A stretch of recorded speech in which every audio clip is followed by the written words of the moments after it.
최근 우리 사회를 보면은요, 정치 과잉의 시대다, 그런 생각이 좀 듭니다. 정치는 본래 국민 생활에 많은 영향을 미치게 마련입니다. 그렇다고 과잉이 돼서는 안 된다는 거죠. 정치는 최소한의 개입으로 조정자와 촉진자의 역할을 하는 것에 그쳐야 합니다. 그런데 요즘 보면은 정치가 국민 생활의 모든 것에 지나치게 관여하는 그런 현상들이 있습니다. 정치 과잉의 시대다, 그렇게 말할 수 있고, 그런 건 결코 바람직하지가 않습니다. 대통령 후보들은 자기가 대통령이 되면 마치 세상이 전혀 다른 세상이라도 될 것처럼 그렇게 말합니다. 천지개벽이라도 일어날 것처럼 그렇게 떠드는 것도 볼 수 있습니다. 이전에 우리가 들은 이야기지만 한 번도 경험해 보지 못한 나라, 그게 그저 정치적인 수사에 불과하다면은 그건 이해할 수가 있겠지만은, 정치인들이 그런 세상을 결코 만들어서는 안 됩니다. 한 번도 경험해보지 못한 국민들이 그런 세상을 정치인들이 만들어서야 되겠습니까? 또 국민들은 정치에 대해서 그런 정도를 기대해서는 안 될 것입니다. 정치는 그저 현재 확립이 된 헌법적인 가치, 자유민주주의 체제, 시장 경제의 그 시스템을 잘 유지하고 계승하고 건강하게 발전시키는 그런 소임을 다하면 되는 것이죠. 최근 그 정치 과잉이 불러온 대표적인 사태가 부동산 문제다, 그렇게 볼 수가 있겠죠. 부동산 문제는 결코 실수가 아닙니다. 그렇게나 많이 실수할 수가 있을까요? 실수가 아니라는 것이죠. 자기들만의 특정한 이념으로 경제와 시장을 재편하려고 하니까 이런 문제들이, 이런 사태들이 터지는 거죠. 정치가 과잉이 되면은요, 특정한 이념을 가진 일부 세력들이 경제도 사회도 문화도 심지어 종교도 엉망으로 다 만들어버릴 수가 있습니다. 국민 생활을 자기들 좋은 대로 자기들 멋대로 재편할 수가 있다는 거죠. 그리고 그 배후에는 마귀의 역사가 있습니다. 오늘은 좀 제가 제목도 그렇고 좀 색다른 설교를 합니다. 이런 설교를 하면 오해가 빚어질 것 같아서 가능하면 많이 자제를 하는데, 필요한 것 같아서 제가 오늘 이런 내용을 좀 잡았습니다.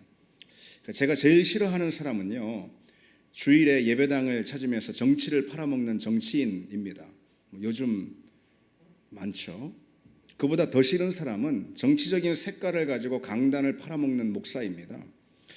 그러나 이 분명한 것은 정치와 신앙을 분리할 수는 결코 없고요, 분리해서도 안 됩니다. 왜냐하면요, 정치나 이념의 자리가 영적 전쟁의 전선이 될 수도 있기 때문이죠. 하나님 나라와 어둠의 진영 가운데는 보이지 않는 그런 전쟁이 펼쳐지고 있습니다. 지금 그 전쟁이 훨씬 더 치열하고 그리고 또 고도화되고 있다라고 말할 수가 있어요. 특히 마귀는 오늘날 이 영적 전쟁의 전선을 이념과 시대 정신의 영역으로 확장하고 있습니다. 이 전쟁으로 인해서 교회는 수많은 영혼들을 잃어버리고 있고 또 앞으로 잃어버릴 수가 있습니다. 그래서 이 문제를 중요하게 우리가 또 다룰 수밖에 없습니다. 물론 이 신앙의 이념화나 아니면 신앙의 정치화는 날마다 우리가 경계를 해야 합니다. 기독교 신앙은 하나님 나라를 꿈꾸는 거예요. 하나님 나라. 어느 정치인이, 어느 사상가가 가질 수 없는, 그리고 펼칠 수 없는 하나님 나라를 우리는 꿈꾸는 겁니다. 하나님 나라라는 것은 좌파든 우파든 그런 세상의 정치 이념들을 다 배격합니다. 그리고 하나님 나라는 딱 보수다라고 규정할 수도 없고요, 아니면은 그 나라는 진보다라고 그렇게 규정할 수도 없습니다. 굳이 말하자면은 하나님 나라는 보수와 진보를 아우른다, 그렇게 표현은 해볼 수도 있겠습니다. 기독교 신앙이 세상 가운데 구현이 될 때, 그때 지켜야 할 것은 지키는 보수의 정신 안에서 낡은 것을 벗고 새 길을 향하는 진보의 길로 구현이 될 수가 있기 때문에 굳이 말하면은 기독교 신앙이 또는 성경적인 가치관이 세상 가운데 펼쳐지고 구현이 될 때 그건 진보나 보수를 아우른다, 이렇게 말할 수는 아마 있겠습니다. 그런데 여기서 이 점을 좀 정리하는 것이 좋겠어요, 여러분. 우리는 우리는 흔히 우파, 좌파 혹은 보수, 진보 그런 말들을 많이 씁니다. 그런데 우파와 좌파라는 표현은요, 보통 좀 정치 이념에 대해서 그렇게 우리가 사용을 하는 경향이 많죠. 그리고 보수나 진보는요, 정치적인 성향뿐만 아니라 사회 문화적인 태도에 대해서도, 그리고 또 어떤 개인적인 그런 개성에 대해서도 쓸 수 있는 표현입니다. 그런데 이렇게 구분해 보는 것이 좋겠어요. 오늘 말씀을 여러분들이 들으시기 편하게 이렇게 좀 구분해 보는 게 좋겠어요. 우파, 좌파 이런 것은요, 이념적인 성격이 아주 강해요. 그래서 우파든 좌파든 이제 그리스도인들이 치우치지 말아야 할 부정적인 그런 태도입니다. 우파나 좌파. 그리스도인이 난 우파다 좌파다 이렇게 정치적 어떤 이념으로 쏠려 있으면은 안 될 거라는 것이죠. 성경은 그런 걸 지지하지 않습니다. 그런데 반면에 보수 혹은 진보라는 것은 어떤 신념의 차원이라 이렇게 부를 수도 있겠어요. 그래서 그것은 어떤 중립적인 의미로 받아들일 수가 있겠습니다. 보통 보수를 우파라고도 부르고요, 진보를 좌파라고도 부릅니다. 그러나 꼭 그렇게 보수가 우파가 되는 건 아니고 진보가 좌파가 되는 법은 아닙니다. 왜냐하면 좌파는 대개 사회주의나 극단적인 인본주의를 지향하는 그런 경향이 있고요, 우파는 기득권주의나 차별주의를 고수하는 면이 있기 때문에 그렇습니다. 건강한 보수나 건강한 진보는 결코 그런 것이 아니잖아요. 그래서 보수와 우파는 구별되어야 합니다. 진보와 좌파 역시 구별되어야 한다는 거죠. 다시 여러분들에게 좀 말씀을 드리면은, 저는 강단에서 이런 이야기보다는 오직 복음, 오직 예수 그리스도만 제가 이제 말씀을 전하고 싶은데요. 그래서 가능하면은 제가 이제 강해 설교를 늘 하지 않습니까? 그러나 세상이 하도 어지럽고요, 특히 마귀는 이념과 문화로 우리를 미혹하는 일들이 참 많이 있습니다.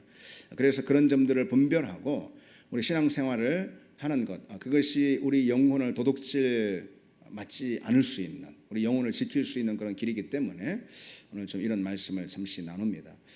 이전에 어느 유명한 교회 목사님이 동성애에 대해서 잘못 설교했다가 엄청 혼쭐이 난 적이 있었습니다. 대략 이런 내용의 설교를 하신 거예요. 동성애가 문제이긴 하지만은 그보다 사랑을 실천하지 않는 우리의 모습, 이것이 똑같이 문제가 아니겠습니까? 한국 교회는 왜 사랑하지 않는 것에 대해서는 자성하지 않고 지적하지 않고 동성애에 대해서만 유독 그렇게 비판적인 태도를 일관하고 있습니까? 지금 동성애가 막 문제라고 그러는데 세상 문화의 대세가 어쨌든 그렇게 흐르고 있고, 그것을 비판하기 전에 교회가 사랑을 보여주는 것이 먼저입니다. 이런 식의 이제 설교를 했다가 혼쭐이 좀 난 적이 있습니다. 100% 틀린 말은 아니죠, 그것이. 그러나 너무 순진하게, 이제 나이브하다 그런 말 하잖아요. 너무 순진하게 보는 것 같다라는 거죠. 사랑도 진리 안에서 그것을 실천할 때 비로소 그 사랑이 생명을 살리는 사랑이 될 수 있습니다. 더욱이 오늘날 이 동성애는 정치 이념과 함께 주장이 되는 그런 이제 상황이기 때문에 더더욱 우리가 주의해야지 되는 거죠. 따라서 우리는 마귀가 정치 문화적인 도구를 통해서 세상을 얼마나 미혹하고 우리 믿음에 장애를 놓고 있는지 우리는 볼 줄 알아야 합니다. 눈을 떠서 우리는 그걸 분별할 수 있는 사람이 되어야 합니다. 그냥 순진하게 보면 안 된다라는 거죠. 정치는 정치고 문화현상은 문화현상이고 이런 식으로 순진하게 이렇게 생각해서는 안 됩니다. 특히 이념의 문제에 있어서는 더더욱 그렇습니다. 이념이 영적 전쟁의 전선이 될 수 있기 때문에 그래요. 역사 가운데도 많이 그래 왔습니다. 이념은 신앙을 오염시키고요, 교회를 망칠 수가 있습니다. 이념이 신앙과 교회 가운데 잘못 들어오면 그럴 수가 있다는 거죠. 최근에 경기도 교육청, 우리 도 교육청 아니겠어요? 초등학생용 웹툰을 교육청 공식 소셜 네트워크 SNS에다가 거기다 이제 게시를 한 겁니다. 그 웹툰의 표지 제목이 이랬다고 그러네요. 북한 친구들 너무 부럽다. 그런 이제 표지 제목입니다. 웹툰의 내용은 우리 선생님이, 초등학교 선생님이 우리 초등학교 아이들한테 이제 학교 생활, 북한의 초등학교 학교 생활을 소개하는 그런 내용이 이제 웹툰은 만화잖아요. 그 내용입니다. 뭐 대략 이런 거예요. 선생님이 코로나19로 소풍이 제한된 우리와는 달리 저 북한 학교는 소풍도 간다. 뭐 그렇게 이제 말하니까 이제 우리 초등학교 아이들이 아 북한 부럽다. 소풍도 가고 뭐 그렇게 이제 말풍선이 거기 이제 이렇게 달려 있는 것입니다. 그리고 선생님이 북한에서는 담임 교사가 한 번 정해지면 끝까지 간다. 그게 좋은 건 아니겠죠. 그 이유가 뭔지 여러분 대략 뭐 짐작이 가는 거 아니겠습니까? 어쨌든 뭐 그런 건 생략하고 한 번 정해지면은 선생님이 끝까지 간다. 뭐 졸업할 때까지 간다. 그렇게 말하니까 우리 초등학교 학생들이 이렇게 반응하는 거예요. 와, 그럼 나도 진짜 북한 가서 살고 싶다. 우리 선생님이랑 쭉 평생 함께 가고 싶어. 뭐 그렇게 이제 말풍선이 달려 있습니다. 그러니까 선생님이 하는 말이 자, 북한 가고 싶은 사람 손들어. 뭐 그렇게 하는 장면이 그 웹툰의 장면입니다. 그게 이제 뭐 굉장히 문제가 좀 됐었습니다. 북한이 부럽다라는 그런 내용의 설정을 해가지고선 학생들에게 은근히 북한이 좋은 나라인 것처럼 그렇게 이제 포장을 하는 거죠. 이런 건 참 한마디로 굉장히 한심한 일이죠. 사실 북한 같은 경우는 공산주의 국가라고 부르기도 민망합니다. 왜냐하면은 김일성 주체 서상으로 이미 그 3부자가 신격화된 그런 나라이기 때문에 더더욱 그런 거죠. 그런 나라가 부럽다고 교육을 하고 있으니까 우리 아이들을 맡기고 있는 교육청에서 그러니까 이건 참 도대체 뭐 하는 사람들이 모르겠다. 뭐 하는 사람들인지 모르겠다. 뭐 그런 생각이 드는 대목입니다. 국가의 정치 경제 체제는요, 여러분 그 나라 국민들의 삶과 그리고 심지어 신앙의 자유에 아주 막대한 영향을 미칩니다. 중대한 영향을 미치고 결정적인 영향을 미치는 겁니다. 국가의 정치 경제 체제라는 것은 지금 세계에서 몇 안 되는 공산 사회주의 체제를 갖고 있는 나라, 그 북한 이것도 중국 같은 그런 나라 아니겠습니까? 그에 반해서 자유민주주의 체제가 있지요. 우리나라는 여러분 어떻습니까?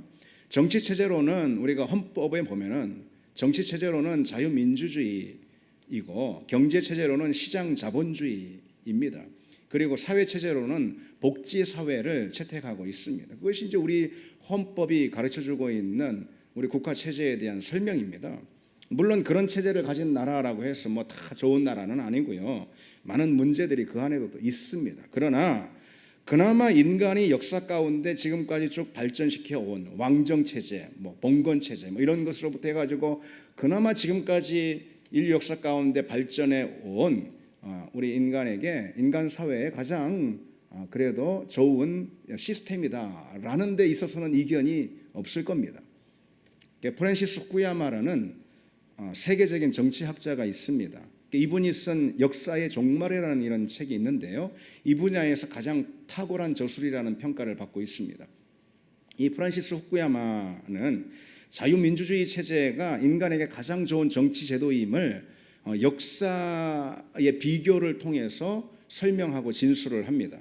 그러니까 우리야 뭐 크게 그런 것들 많이 느끼지 못하지만은 역사적으로 우리 인류가 정치, 경제, 종교의 자유를 얻기 위해서 얼마나 많은 피를 흘렸습니까?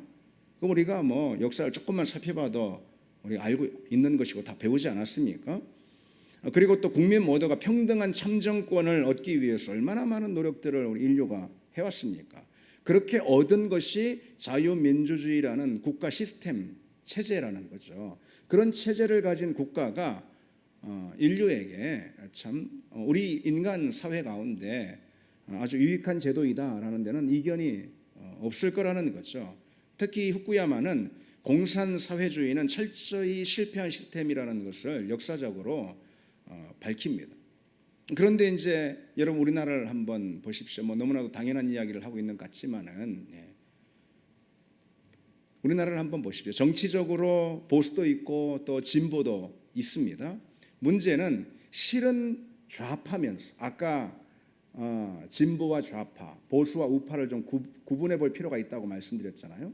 근데 실은 좌파이면서 진보를 가장하는 그런 세력이 있습니다. 우파이면서 역시 보수를 가장하는 세력도 있습니다.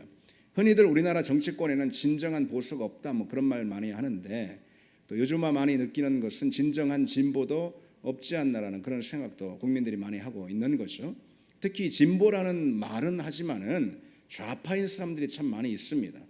뭐 소위 우리나라 같은 경우는 뭐 특징적인 그런 어떤 역사적 배경이 있지만은 386 세대 있잖아요. 지금 뭐 50대 중후반, 60대까지도 이렇게 어쨌든 이 386 세대 정치인들 아니면 노동운동가들, 언론인들 가운데 그런 사람들이 진보라 말을 하지만은 좌파인 그런 세력들이 참 많이 분포가 되어 있습니다. 그들에게 바이블과 같은 성경과도 같은 그런 책이 있습니다. 해방 전후사의 인식이라는 그런 책입니다. 해방 전후사의 인식은 우리나라 현대사를 이념에 근거해서 살핍니다. 역사적인 사실을 기록하는 것에 관심이 있기보다 그게 역사서인데 역사적인 사실을 기록하는 것에 관심이 있기보다는 이념으로 역사를 보는 그런 특징이 있는 책입니다. 특히 민족주의 이념 그리고 또 사회주의 이념을 아주 가치 있게 다루는 그런 책입니다. 근데 이것이 실상 우리나라 소위 386 세대의 역사의식 아니면 그들의 정신세계에 굉장히 많은 영향을 미치고 역사의식을 형성했다고 볼 수 있을 겁니다. 그러니 진보라고 말은 하지만 실은 좌파인 그런 세력들이 사회 곳곳에 굉장히 많은 거죠. 많은 경우 보수가 아닌 우파로 둔갑하는 그런 사례들이 있습니다. 그리고 또 역시 진보가 아닌 좌파로 둔갑하는 그런 사람들도 많이 있어요. 그런 세력들도 많이 있습니다. 그럼 여러분 그것을 구분하는 기준이 있다면 뭘까요? 보수인가 아니면은 우파인가, 진보인가 좌파인가? 우파와 좌파는 좀 부정적인 뜻에서 오늘 이제 이 시간에 이야기를 하는 건데 어쨌든 그것을 구분하는 기준이 있다면 뭘까요? 이건 한마디로 말해서요 무신론적인 세계관이에요. 무신론적인 세계관. 그 마음 가운데 절대자인 하나님이 없다면은 그러면은 뭐 성경이 말씀하고 있는 대로 좌로나 우로나 치우치는 법 아니겠습니까? 우리 그리스도인에게 가장 중요한 잣대는 복음과 성경입니다. 성경적인 가치에 그것이 맞는가? 그게 가장 중요한 기준이라는 거죠. 그것에 따라서 뭐 어떤 정치적인 태도나 정책에도 우리가 지지할 수가 있는 것이고 성경적인 가치에 맞는가? 이거에 따라서 어떤 사회적인 흐름에 우리가 동조할 수 있는 것이고 성경적인 가치에 맞는가? 그에 따라서 어떤 문화적인 콘텐츠에 대해서 우리는 수용할 수도 있는 겁니다. 중요한 것은 그게 성경적이냐, 복음적인 가치에 맞느냐 그런 거예요. 기독교 세계관에 부합하느냐. 우리는 항상 그것을 살펴야 합니다. 내가 좋아하는 정치인이 내가 뽑은 어떤 정치인이 이렇다더라 뭐 그런 게 아니고 과연 그것이 성경적인 가치에 맞냐, 복음적인 가치, 기독교 세계관으로 볼 때 그것이 부합하냐 당연한 거 아니에요. 그것이 기준이 되는 거 아니겠습니까? 우리는 좌로나 우로나 치우치지 말아야 합니다. 오직 성경 말씀에 부합하느냐, 하나님 나라 관점에서 그것이 타당하냐, 이걸로 우리는 모든 것을 분별하고 파악을 해야지 되는 거죠. 우리가 어떤 정치 행위를 할 때, 어떤 사회 문화 행위를 하거나 어떤 사회 문화재들을 소비할 때, 뭐 등등 뭘 할 때든 우리는 항상 성경적인 가치관을 가지고 살아야지 됩니다. 그리고 뭐 우리 주변에 좌에 속한 사람이 있든 우에 속한 사람이 있든 그런 사람들을 서로 복음의 진리 안에서 손잡게 만드는 그런 역할을 우리 그리스도인들이 해야지 되는 거죠. 진보는 성경적인 가치를 무시하지 않습니다. 건강한 진보는. 그러나 좌파는 다릅니다. 기독교 신앙의 적대적이고 특히 그 사고가 유물론에 입각해 있습니다. 정치적 좌파든 문화적 좌파든 기본적으로 성경적인 세계관과 대립합니다. 오픈도어라는 선교기관이 있어요. 그 선교기관의 자료에 따르면은 세계적으로 기독교를 박해하는 나라를 보면은 북한이나 중국과 같은 이 공산주의 국가들이 많이 있습니다. 아주 극심하게 박해하는. 북한 같은 경우는 뭐 지금 10수년째 기독교 박해국 1등을 하고 있지 않습니까? 뭐 이번에 뭐 아프가니스탄한테 자리를 내줬다고 그러네요. 어쨌든 왜 그렇게 공산주의 이념이 기독교를 박해할까요? 그 이념이 복음을 거부하기 때문에 그런 거예요. 이건 단순합니다. 그 이념 자체가 기독교 신앙을 거부하기 때문에 그런 거예요. 진보가 진짜 건강한 사회나 국가를 만드는 그런 진보가 되려면은 변화와 변혁의 목표가 성경적 세계관에 맞아야 합니다. 그 사람이 꼭 그리스도인이 아니라 하더라도 성경적 가치에 맞아야 한다, 그런 뜻이죠. 그래야 진보가 추구하는 변화나 발전이 인간 사회에도 유익한 것이 될 수가 있음이 틀림없습니다. 그리고 여러분, 이것은 역사가 보여주고 있는 겁니다. 보수 역시 마찬가지예요. 절대자이신 하나님을 근거로 해야 보수가 지키려고 하는 그 보수의 가치, 이것이 실제로 인간에게도 또 사회에게도 유익한 것이 될 수가 있다는 거죠. 러셀 커크라는 아주 저명한 정치 사상가가 있습니다. 이 사람은 보수주의의 대부다, 그렇게도 불립니다. 이 사람의 보수주의 정신이라는 책에 보면은 보수주의에 대해서 한마디로 이렇게 정리해주고 있습니다. 이게 참 마음에 와닿습니다. 종교적 기초가 없는 보수주의는 존재하지 못한다. 이 사람이 그래서 꼭 기독교인 그런 건 아닙니다. 그런데 정말 건강한 보수, 인류 사회에 유익을 끼치는 건강한 보수 이념이라면은 어떤 거야 되느냐? 종교적 기초가 없는 보수주의는 존재하지 못한다라고 말했다라는 거죠. 종교적 기초가 있어야 한다, 이런 거죠. 한마디로 말해서 절대자인 하나님, 그 하나님이, 또는 세상 사람의 관점에서 보자면 신이 우리에게 양심을 주시고 우리에게 도덕적 기준이 된다라는 이 바탕이 그 가운데 있어야 한다라는 거죠. 그게 진정한 보수, 또 건강한 보수가 될 수가 있습니다. 그런 보수만이 인류 또는 사회 가운데, 인간 가운데 유익함을 미칠 수가 있습니다.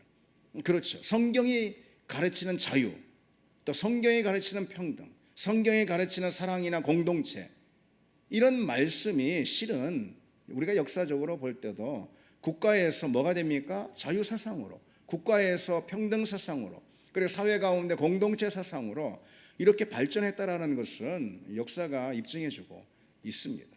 성경적인 가치관, 기독교 세계관, 이것이 인류 역사 가운데 또 사회 가운데 미친 유익이 정말 이건 말로 다 표현할 수 없을 정도로 큰 거죠. 그런데 그 하나님 자체를 무시해버리고 인정하지 않는 그런 태도는 특별히 좌파 사상 같은 경우가 더 많이 그렇죠. 왜냐하면 유물론적 사고에 입각해 있기 때문에 그렇습니다. 그런 사고는 아무리 별난 말을 하고 아무리 입으로 좋은 것을 떠든다 하더라도 국가나 또는 인간 사회에 절대로 유익한 것을 가져오지 못한다는 우리가 알아야 합니다. 참으로 다행스럽게도 여러분, 대한민국, 우리나라 이 정부는, 우리 정부가 수립됐잖아요. 그리고 또 재헌국회가 출발이 됐잖아요. 그때에 많은 건강한 보수 정치인들이 있었고, 그들이 그처럼 건강한 보수 정치인이 될 수 있었던 것은요, 구한말 시대 그 전에 있었고 뭐가 있었어요? 아무런 기반이 없잖아요. 전통도 없고 정치적인. 그런데 이들이 그처럼 건강한 보수 정치인이 될 수 있었던 것은 그리스도인이었기 때문에 그렇습니다. 그리스도인이었기 때문에 그래요. 그래서 우리나라 재헌국회는요, 세계에서 유례가 드물 정도로 아주 유례가 드문 그런 아주 특별한 순서 하나로다가 우리나라 재헌국회는 시작이 됐습니다. 바로 기도로 시작이 됐습니다. 1948년 5월 31일 재헌국회의 첫 모임에서 임시의장인 이승만 의장, 나중에 대통령이 되죠. 이승만 의장이 이윤영 의원에게 기도를 부탁합니다. 그런데 이 이윤영 의원은 목사이기도 했습니다. 목사면서 국회의원이에요. 근데 이 이윤영 의원이 재헌국회가 시작되는 그때에 기도로 시작을 했다는 거죠. 기도할 때 모든 국회의원들이 다 기립해서 함께 기도를 다 서서 기도를 했어요. 이 기도로 대한민국이 민주공화국의 첫 발을 내딛게 됐습니다. 정말 하나님이 깊이 간섭한 재헌국회였고, 그리고 또 정부 수립이었다, 그런 생각을 할 수가 있겠죠. 그 기도문의 일부만 들여다보면 이렇습니다. 좀 옛날 말이라 어렵긴 한데, 이 우주와 만물을 창조하시고 인간의 역사를 섭리하시는 하나님, 이 민족을 돌아보시고 이 땅에 축복하셔서 감사에 넘치는 오늘이 있게 하심을 주님께 저희들은 성심으로 감사하나이다. 오늘 오랜 세월 동안 이 민족의 고통과 호소를 들으시고 정의의 칼을 빼서 일제의 폭력을 굽히시사 하나님은 이제 세계 만방의 양심을 움직이시고 또한 우리 민족의 염원을 들으심으로 이 기쁜 역사적 환희의 날을 이 시간에 우리에게 오게 하심은 하나님의 섭리가 세계 만방에 현시하신 것으로 믿나이다. 하나님, 이로부터 남북이 둘로 갈리어진 이 민족의 어려운 고통과 수치를 신원하여 주시고 우리 민족, 우리 동포가 손을 같이 잡고 웃으며 노래 부르는 날이 우리 앞에 속히 오기를 기도합니다. 몸에서 기도문이 쭉 이어집니다. 우리나라 기독교는 여러분 물론 어두운 면이 있습니다. 요즘만 생각하는 우리 그리스도인들 같은 경우는 새신자가 돼가지고 이런 사람들은 기독교 너무 기독교 욕하고 이런 소리 많이 들어가지고선 어두운 면만 보지 않나 그런 안타까움이 참 있습니다. 그런데 여러분 어두운 면이 없는 건 아니에요. 그러나 특히 우리나라로 우리가 제안해서 보자면 더더군다나 역사 발전의 줄기가 되었습니다. 한국 기독교가 안창호, 김교식, 이범석, 조만호, 윤치호 뭐 이름을 정말 셀 수 없이 나열할 수가 있을 정도로 수많은 지도자들이요 아주 독실한 크리스찬이었어요. 그냥 크리스찬이 아니고 아주 독실한 크리스찬이었습니다. 그런가 하면은 길선주, 김범조, 김창준, 손정도 등 민족운동을 이끌었던 그리고 또 나라를 건국했던 그런 목사들도 많이 있었습니다. 그러니까 나라의 토대를 세운 것이 기독교였다 이거죠. 그래서 우리는 여러분 자긍심을 가져야 합니다. 물론 우리는 부끄러운 면에 대해서 항상 우리 자신을 성찰하고 또 우리가 회개하고 변화가 돼야 되지만은 오늘 한국교회가 또 한국 역사 가운데 어떤 역할을 했는지 우리는 돌아보고 자긍심을 여러분 우리가 가져야 되고 물론 자긍심에 그쳐서는 안 되겠죠. 그들의 정신과 그리고 업적을 우리 역시 이어가야지 됩니다. 그리고 이 나라 가운데 그런 인물이 나오도록 우리가 기도하는 것 이것이 더 중요하겠죠. 지금 이제도 이전에 우리나라를 출발시켰던 그때 역할했던 우리 민족 지도자들 그들이 많은 그리스도인들이 독실한 신자들이 있었는데 그와 같은 그리스도인들이 수많이 일어나서 정말 이 땅을 새롭게 하고 그리고 이 땅 가운데 기독교 문화를 세우고 그래서 하나님 나라의 역사를 펼쳐가는 그래서 그리스도의 사랑과 십자가의 복음으로 이 땅을 구원하는 그런 하나님의 사람들이 나오도록 우리가 기도해야지 되는 거죠. 오늘 본문을 보시면은 임금과 높은 지위에 있는 모든 사람들을 위해서 기도하라고 그러지 않습니까? 그러므로 내가 첫째로 권하노니 모든 사람을 위하여 간구와 기도와 도구와 감사를 하되 임금들과 높은 지위에 있는 모든 사람을 위하여 하라. 이는 우리가 모든 경건과 단정함으로 고요하고 평안한 생활을 하려 함이라. 당시에는 군주 체제였으니까 임금과 귀족들이라고 했는데 오늘로 보자면은 위정자들이고 정부 아니겠습니까? 그들을 위해서 우리가 기도해야 되고 그리고 또 무엇보다 올바르고 정직하고 양심적인 정치인들이 많이 일어나도록 기도하고 그보다 또 더 중요한 것은 성경적인 가치와 세계관을 가진 그리스도인들, 독실한 그리스도인들이 정치, 사회, 경제, 문화, 언론 모든 방면에 다 나가서 하나님 나라의 정신을 가지고 그 있는 분야 가운데 하나님 나라를 세워가는 그런 사람들이 많이 일어나도록 우리는 기도해야지 될 겁니다. 그래야지 오늘 본문에 있는 기록처럼 우리가 신앙생활 가운데 고요함과 평안함을 가질 수가 있다. 안녕을 가질 수가 있다. 그렇게 말씀하고 있는 것이죠. 그래서 오늘 이 시간 옛날에는 우리 믿음의 선배들이 막 구국기도회 늘 매주마다 그렇게 했습니다. 새벽기도도 구국기도 이렇게 하고 그랬습니다. 우리는 너무 개인화돼 가지고선 기도가 그저 그냥 나 아니면 내 가정에 이제 멈추는 경우가 참 많이 있는데 나라를 위해서 좀 우리 기도해야 되지 않겠는가 생각을 합니다. 그리고 특히 이제 조금 있으면 대선이 있잖아요. 스마 이번 대선에 참 말들이 많은데 저는 이 자리에서 그런 얘기는 하지 않겠습니다. 어쨌든 하나님께서 세우실 만한 자를 세우시도록 이 나라의 주인은 하나님이시니까 여러분 아멘이죠? 이 나라의 주인은 하나님이신 줄 믿습니다. 이 나라 가운데 그리스도인들이 또 얼마나 많고 한국 교회가 또 얼마나 무수히 많은 한국 교회가 있고 이 나라의 운명을 주인 분은 하나님이신 줄 믿습니다. 그 하나님 앞에 나아가 나라의 앞날을 위해서 기도해야 하는 사람이 바로 우리 아니겠어? 우리 아니고 누가 기도하겠습니까?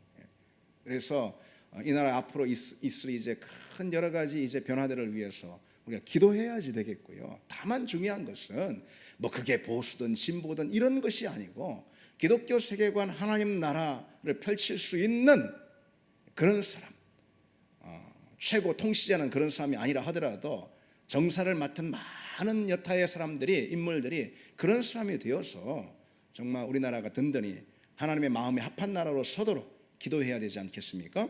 그런 기도를 우리가 이제 해나가길 원합니다. 우리 같이 이 찬양 드리겠습니다.